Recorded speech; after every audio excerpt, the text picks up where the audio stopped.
This model kit review is of the P-40B Tiger Shark, or the Warhawk, and this is a 1/48 scale model by Revell. This is an older kit, but still available. There's the colors, and there's a picture of the finished model there.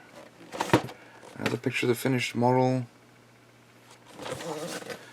and dimensions there, and some more pictures of the finished model.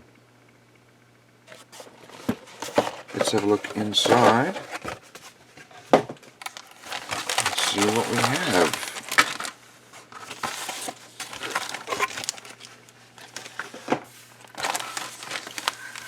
So first of all, here we have our cockpit glass, and you've got two side panels here, and then you've got your combined cockpit canopy, or you can have them separated if you want to have your cockpit open.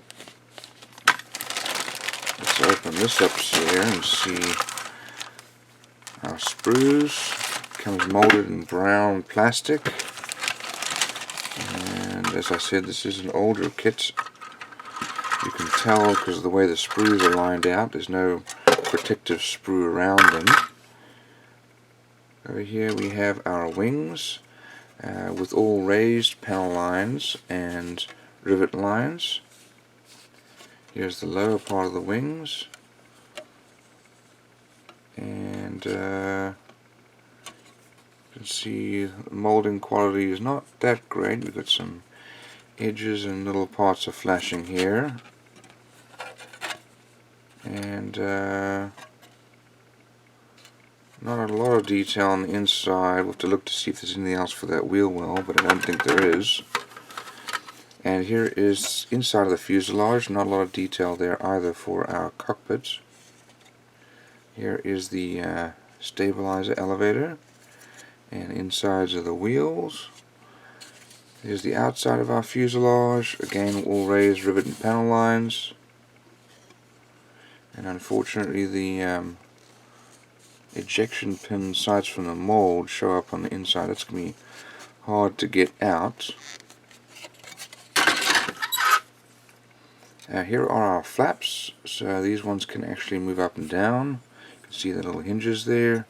Here's our cockpit seat and our pilot. Here's the back part of our spinner and front part with propeller molded in.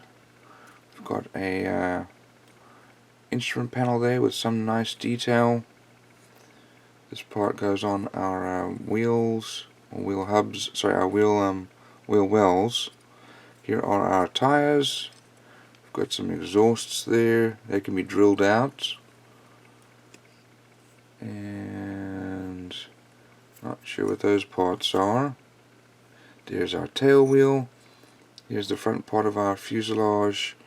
This is the nose with the air intake for the radiator. More parts for our wheel covers. Here's our cockpit. We've got our main landing gear, and this must be part of the supports for the cockpit probably.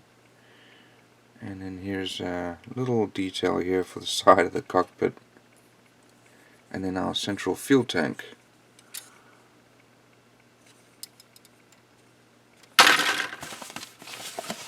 Okay, we've got some decals here, and it's the Flying Tigers or the US Army, and it's the Flying Tigers. Also had that shark mouth there. There's the Flying Tiger. And they do have some extra little details which are nice, but not very many of them. There's some more there. Okay, let's have a look at our instructions. There are the colors needed.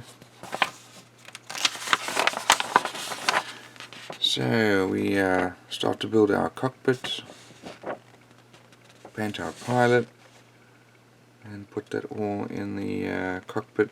Exhaust pipes go on, and the rest of the cockpit is built. Looks looks like there are two, one for the left, one for the right. And instrument panel goes in and we mount it inside the cockpit. There's our fuselage going together. And the nose being built with the propeller. That's the shaft, so it'll rotate. Machine gun housings going on. Stabilizer and tail wheel going on. And then those are for the hinges for the flaps. There's the pitot tube going in, and then wings are being put together. Now the flaps can be they're put in there. They can be up or down. And if you don't glue the actual hinge, you can move them. We've got our landing gear going on there. Other side, there's our fuel tank and propeller going on, as well as the gun sight. And then our canopy open or closed. So here is the decal and paint guide. That's for the US Army version. And then there's for the Canadian Air Corps. And that is for the Flying Tigers. So, all in all, it's a fun model to build. Some extra details, but that's a good model for the average builder.